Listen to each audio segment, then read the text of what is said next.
Hello everyone, and welcome to the 25th episode of World of Darkness News. Is that an anniversary, 25th anniversary or something? Maybe. I don't know, but anyway, we do want to celebrate this particular episode, not only because of the number, but also because of the upcoming Halloween, which is happening just this weekend. And as you probably know already from our social media and from little places where we are trying to tease today's episode, we actually have something special prepared for you. And I'm extremely excited to share this with you because it's been brewing for a while. And by a while, I mean years in making and in brewing. And it's something that some singular ones of you might have heard about back in the days, years ago, with a little tease, little demo which was released, but then very quickly forgotten.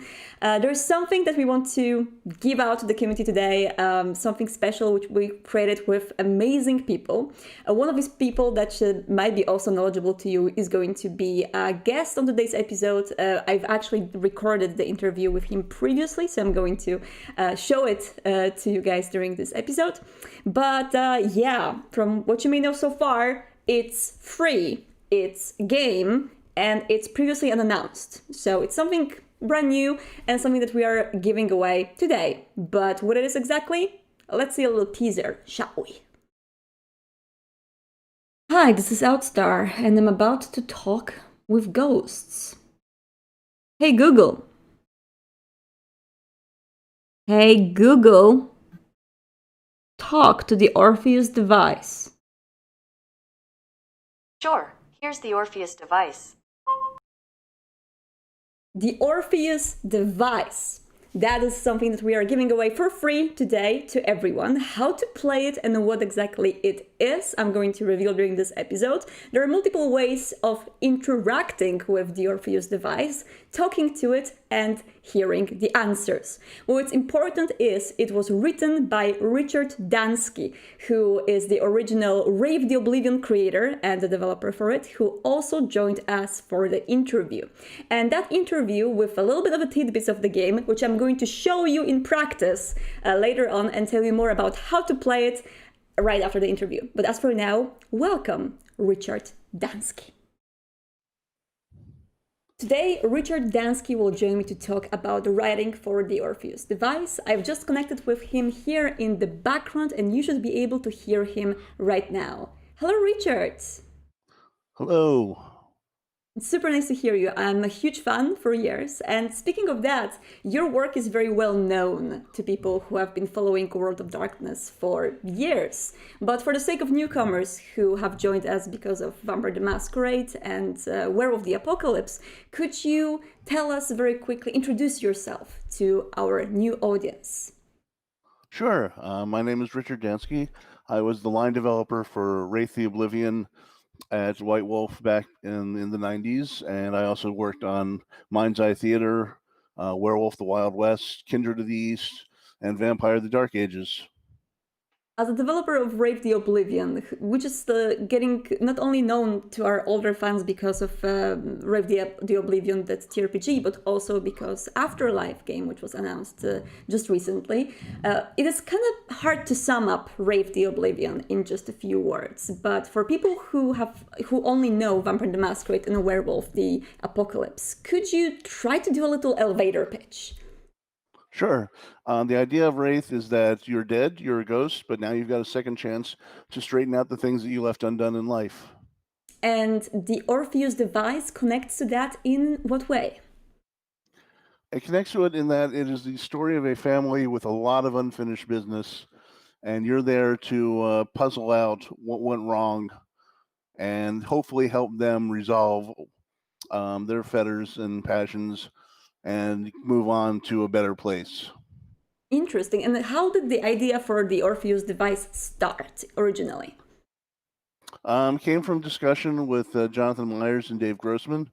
They had the basic pitch for it, and then we got together, sat down, fleshed it out, and told the story. And speaking of the story itself, it is the story about the family of Martins, if I remember correctly their surname, and they are very different characters. When I was playing the game and I was listening to them talking to me, they seemed to all have completely different personalities, which they were sharing through the recordings. And the question is, how did you approach as a writer writing such a diverse and weird kind of a family? Well, they were all interesting characters, which helps. Yeah. Yeah. The idea was simply to focus on what each of those characters wanted, and to give them a voice that reflected what they wanted and what they were missing. And so the father, for example, he's not the strongest personality in the world. So it starts with his name, Hector. He's hectored, he's bullied, he's not standing up for himself. And so I could build a voice from that and go on from there and do that with each of the other characters as well. Yeah, and there are also very heavy themes connected to the family of Martins in the Orpheus Device, such as, for example, the alcoholism of Hector. How did you approach writing these themes in the game in which we only see the world of the Martins family through the lens of their own eyes, or voices, actually? Well, it was a challenge, certainly. Obviously, when you're dealing with material that's that heavy, you do want to do your research. You want to make sure you get it right. You want to make sure you're not treating it as something that's flip or easy to dismiss. And so, I did my research and wanted to make sure that everything was treated as respectfully as possible. That's great. And I think this not only builds up a very strong psychological portrait of the Martins family, but also a lot of the scary parts of this game that come up as the player immerses in itself and plays it, for example, in a dark room at night and tries to get a little bit more of the story. How scary does it get? That's the question. Hopefully it gets pretty scary. The idea of Wraith was never to terrify, but to draw on the well of horror, to allow the player to be reasonably scared by some of what they were dealing with. And so hopefully there is a good scare or two in there for people, but they're not, there's not jump scares, there's not cheap tricks to try and just go boogity boogity boo. Yeah. And that's great. I mean, the psychological horror of it absolutely shines, and I felt it, especially when I was talking to the youngest of the family. This is like a very untypical game to design, as it's fully voice activated. Did that actually make the writing for the game more challenging? And what were the challenges in writing? Part of the challenge in writing was making sure that I didn't write too long. It's an audio only game, and so you want to make sure that everything is happening in a way that stimulates the player and that they don't get bored, that they don't get restless. And so with all the information that we had to convey, with all of the storytelling we had to do, at the same time it was a challenge to keep it as tight and as focused as possible. Part of that is simply the characters are so good, you want to just run away with them and let them keep talking. But discipline prevailed, hopefully. Yes, it's also an interesting thing to consider when the player actually has to answer with a particular phrase to the question that the Wraith is giving them. And because of that, there is a particular branching to this game too. Giving different answers, we can get different outcomes. Branching in video games is familiar to even the newest World of Darkness audience that have been playing visual novels, for example. But how did you approach branching in the Orpheus Device? By very carefully planning it out. I can imagine it can get pretty big, right? Yeah. Branching dialogue explodes your line count and explodes your map very, very rapidly. So if you're going to use it, you're going to be very, very careful with it. And so Dave Grossman did a great job of mapping out the structures of the conversations that I then went back and filled in. And what kind of a feeling do you want to evoke in the player who is playing the Orpheus device and that would finish the game, for example, through a particular branch? Are there different feelings for different branches, or is that a unified experience? There are definitely different feelings for different branches. If you get the golden path ending, hopefully you feel a little satisfied by what you've done, that you've done something good and you've helped these characters out, but there's different emotions that go with the different endings. So how many endings can we expect if that's not a big of a spoiler? Well, that's not, that would be telling. Okay, that's good. So again, another question which might be a spoiler. Please feel free to not answer if it is. But could you share maybe a little bit about different creatures known from the World of Darkness lore that we can expect to find in the Orpheus device, or that would be mentioned in it? At the risk of telling spoilers, it's primarily it's a Wraith game, so you're going to be focusing on Wraiths, and there's little hints of the deeper lore of Wraith in the game. For those who are fans of Wraith, they'll know what's going on, and they'll get the jokes. But it is also a very accessible game for people who haven't played Wraith in the past, isn't it? Yep.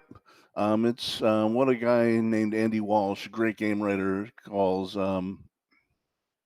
storytelling on demand. There's a basic story that is accessible to everyone, and then if you want to dig deeper, there's a little more for those who are in the know. So speaking of those in the know, the name of the game, the title, has a little word in there that might be familiar to World of Darkness fans from a different IP, actually. Could you give us a little bit more of a glimpse on that, or talk a little bit about this? Well, Wraith and Orpheus have always been sort of joined at the hip. Orpheus came about after Ends of Empire was the finale for Wraith 2nd Edition, and it had a strong connection to Wraith. So the idea of Orpheus of going into the underworld was always there from the beginning of the conception of this game, and that term seemed to be the strongest one to use. That's, this is something that might be a little bit confusing for people who wonder whether the Orpheus device is an Orpheus game, but it is primarily the Wraith the Oblivion game, isn't it? Yes. And I will die on that hill. It is a Wraith game. That's great. And speaking of Wraith, and going back to your days of developing Wraith the Oblivion, the IP which is loved by many people around World of Darkness fanverse, but really around the world, what was your favorite thing about developing Wraith the Oblivion? My favorite thing about developing Wraith was simply the scope of the stories that we could tell. We could tell these deeply intimate personal stories that are focused on passions and fetters, or we could tell these grand high fantasy stories that were set in the underworld with Stygia and ancient plotting that's been going on for thousands of years, and then you have Lovecraftian monsters in the Tempest, and there was so much storytelling that could be done. There was such a range of stories that could be told that it was just a real joy to work on. That's great. And what kind of a future do you see for Wraith? Just if you could go completely in a dreamscape and think about the product, the projects, games that you would like to see based on Wraith the Oblivion. I am happy to see that it is still vital, and that there is a game coming for Wraith, and hopefully there's going to be many more. I think that there's great gameplay in Wraith that can be taken advantage of on the digital platform, and I would love to see what talented teams could do with that to experiment and hopefully give us great games. Thank you so much for these words, and I'm sure that Wraith the Oblivion Afterlife developers are going to appreciate them, and actually there is a little bit of a hint that is connecting the Orpheus device to Wraith the Oblivion Afterlife, isn't it? Yes, there is, but I can't tell you, otherwise the marketing ninjas will descend from the ceiling and beat me to death, so. Sure. So for the very cunning players playing the Orpheus device and waiting for Wraith the Oblivion Afterlife, be very vigilant and wait for any possible hints as you're listening to it. And in the meantime, thank you so much for all your work on Wraith the Oblivion and on the Orpheus Device, and for the fact that we could gift this game to our fans and have them enjoy it. Is there any last message that you would like to share with World of Darkness community? Just like to say thank you to all the fans who have stuck by Wraith through the years. It was a pleasure building a world for you, and I hope you've enjoyed the time you spent in it. Thank you so much, Richard, and I'm going to catch up with you later. Goodbye. Bye-bye. And we are back, guys, and I am here to tell you exactly how to play this game right now. There are multiple ways you can play it on multiple devices. Android is fine, iOS is fine, Alexa is completely fine, and as much as there are various ways you can actually play with it, there are some ways which we can recommend for sure. So let me get onto it. By the way, you know what's the creepiest thing about this game? Is you don't actually have to download it in most cases. In actually all cases, it's already on your device. And this scared the hell out of me once I realized it's the thing. But yeah, basically, if you have Alexa, right, for example, if you have any Alexa device, or if you have Alexa app on your Android, which you can download anytime, you can just say right now, in this very moment, Alexa, start the Orpheus Device.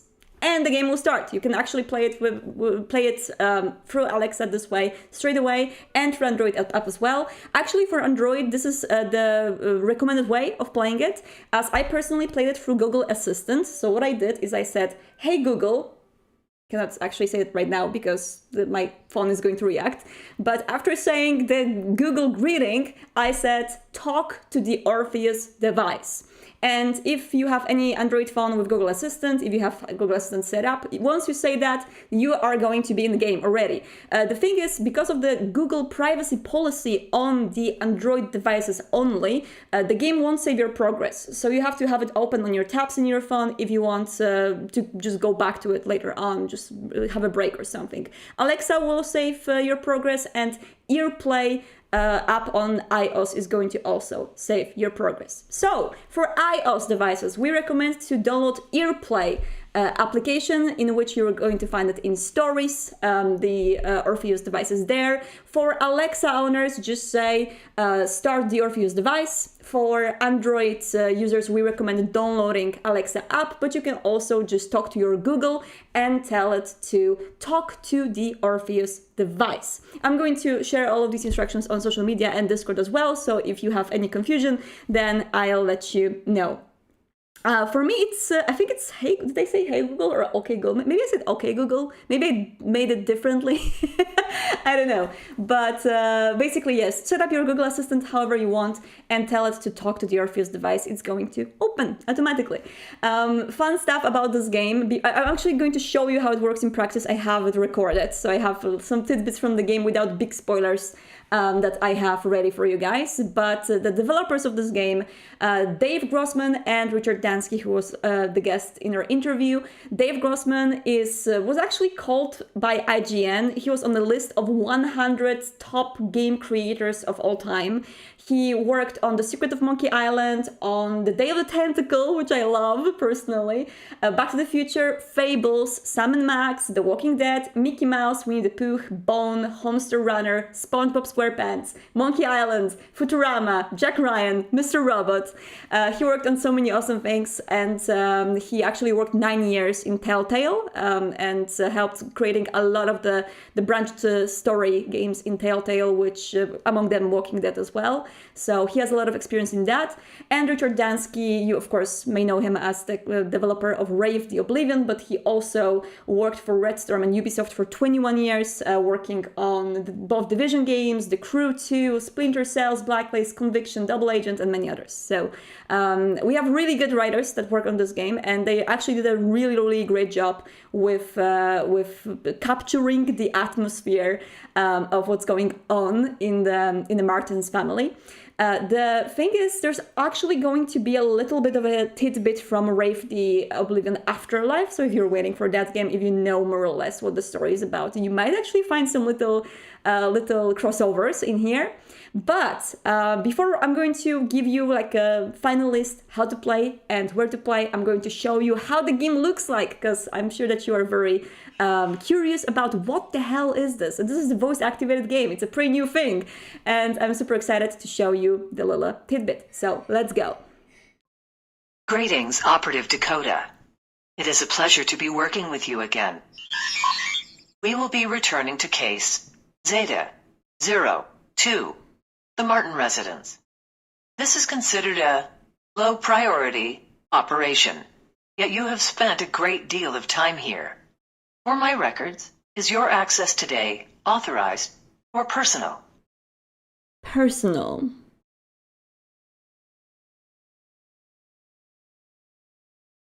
The Martins are a special case. I can understand why you'd want to visit them. Let us proceed. Calibrating. Capacitors charged. Shroud thinning operational and maintaining at 81%. Seeking test subject.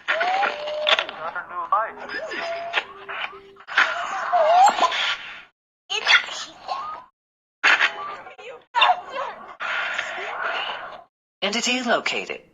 Designated Hector. Attempting to open communication. Oh. Hey. That's an interesting sensation. Someone's here, I think. It's not the kids. They're upstairs. And it's not you-know-who. Which means you're someone else. If you're real. You are real, right?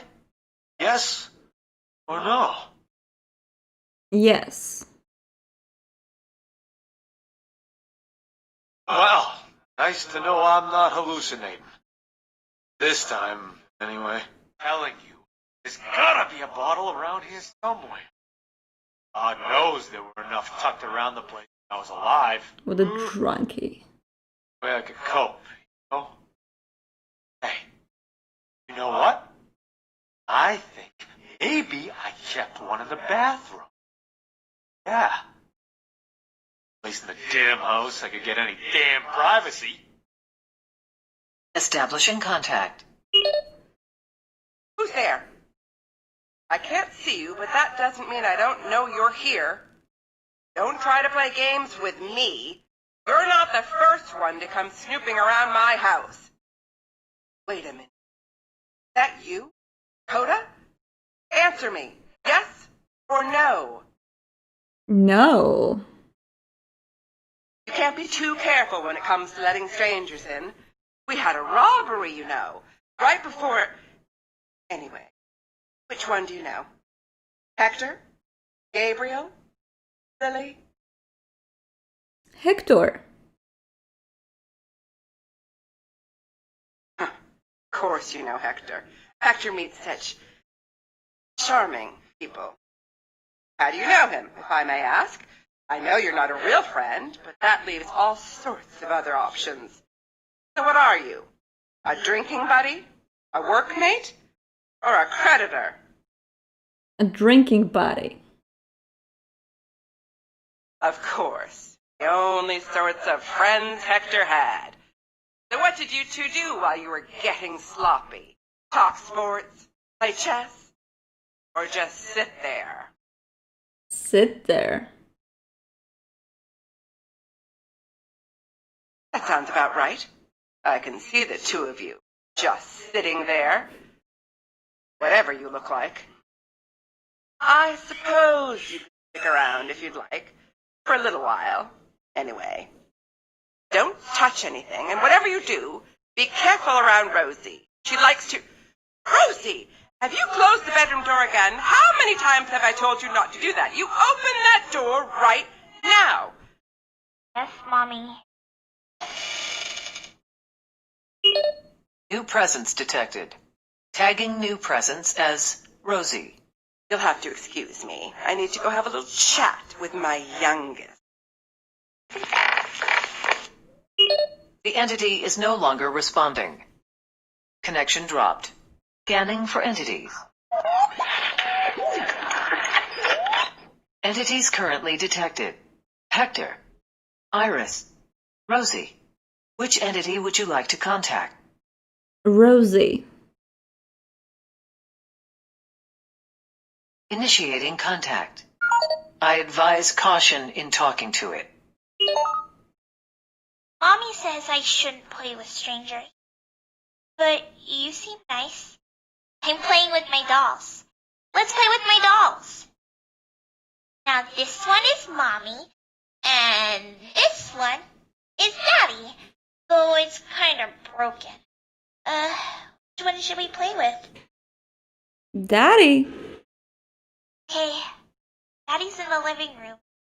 In this big plastic bag or something. Gabriel comes, rips it up so Daddy can get out. Looks weird and dark. I mean, Daddy doesn't like it. There's a gun on the floor near the bottle of Daddy's favorite drink. Daddy want to drink the bottle or take the gun? Take the gun? Are you sure? That doesn't sound like Daddy at all. But okay, the game. Daddy tries to take the gun, but surprise! His hand goes right through it. He says it feels like pins and... Gabriel tries to pick it up too. Daddy tells him not to touch it. Gabriel never listens to Daddy anymore. Besides, he says it's his gun. That makes Daddy upset. He wants to know why Gabriel has a gun. What does Gabriel say? Was it for protection or to kill himself? Okay. For protection. Gabriel says he got it to protect the house against burglars and stuff. Then he laughs. Doesn't sound like he's happy when he laughs, though. Then he says he got it from a friend at school. So that was a little glimpse into the Orpheus Device, which I played yesterday at night, and I regretted it very much. No, but for real, it's a creepy game, and it does have a lot of creepy factors. So if you are easily spooked and do not enjoy such experiences, I advise caution. But if you enjoy good spooks, then I fully recommend it. Again, this is a fully free game, no microtransactions, no premium content, nothing. It's available on iOS, Android, and Alexa devices. And when it comes to the ways that we recommend to play the game, for iOS, it's the EarPlay application, which you can download from the Apple Store. EarPlay, that's the name of the developer as well. For Android, it's going to be Alexa app, so that's the best way to play it. It saves your progress, and for Alexa, just talk to Alexa. There's also a way to play it through regular Google Assistant, and that is, of course, something that you can do just by talking to your phone and telling it to talk to the Orpheus device at any time if you have the Android device with Google Assistant, but this won't save any data from you, nor it will save your game's progress. So make sure if you want to play this way, not to have your voice being saved anywhere in the clouds for Alexa or anywhere. Check out their particular privacy rules for the details on that, and if you want to play it for the Google Assistant, it's going to be fully anonymous, but it's not going to save your progress, so keep it on the tap. Now, when it comes to the game itself, it is very fully branching. There's a lot of the content in there that you can explore through different choices. There are some unexpected things which may happen if you pick the wrong choices, so just letting you know to be careful with that. And there are a few endings, so you can actually, depending on your actions, you can get to different endings. As Richard told us, there's a gold path in this game, which is going to be probably the most satisfying, but there are also other ways to finish the game, and it's going to be probably a big spoiler to say in how of a way, but you can discover this yourself. It is fully voice controlled, but if you do not want to disrupt your household, if you want to play quietly at work, do not recommend it, do not do that, but just letting you know, you can always play on the headphones, first of all, so just plug into your device and play this way. And when I was playing with Google Assistant, I could actually type the answer. answers. So you didn't have to say them out loud. And there are actually also prompts to pick from the answers on the list as well. So it's very easy to play it through Google Assistant with typing only, so you don't have to say anything. I do have an accent, as you guys know, but it was recognizing my voice pretty well. It wasn't a problem. If you make a mistake and if you say something wrong, or if it doesn't recognize what you said, you can always say it again. Nothing's lost. You're not going to lose the game because you said something wrong. So it's all easy. And yeah, there's a way to play it through text either. You just gotta be able to listen to the voices. Yeah, if you have any questions about the Orpheus Device, which is the free game, which is released right now on all devices, so you can check it out this way. Just go to our Discord or to our social media. I'm going to help people out with posting right after the stream how to play this game and what are the best ways to experience it. And yeah, we really hope you will enjoy it. Just let us know. It's completely free, no questions asked. Have fun with it. And it's basically a project that Richard and Dave, yeah, I remembered his surname, but I didn't remember his name. I'm the worst. But Richard and Dave actually were working on it like passionately and were really wanted to share it with the community. So if you will enjoy it, let us know. I think the demonstration showed pretty well how creepy this game is. And if you read Wraith the Oblivion in the past, and if you know a little bit of a deeper lore tidbits from Wraith or Orpheus, you might find some juice in this game, some really good juice and little winks to the lore that was released back in the days. So yeah, the Orpheus Device is free right now on Android, Alexa, iOS. Feel free to play it. Oh, also, if you play it through Google Assistant on devices such as Home, Google Mini, Google Hub, or Google Hub Max, then it will actually save your progress. So these devices, the privacy policy of Google in there allows you to save the progress in the game, but the Android one doesn't save the progress. So make sure that if you want the game to save your progress on Android, download Alexa app.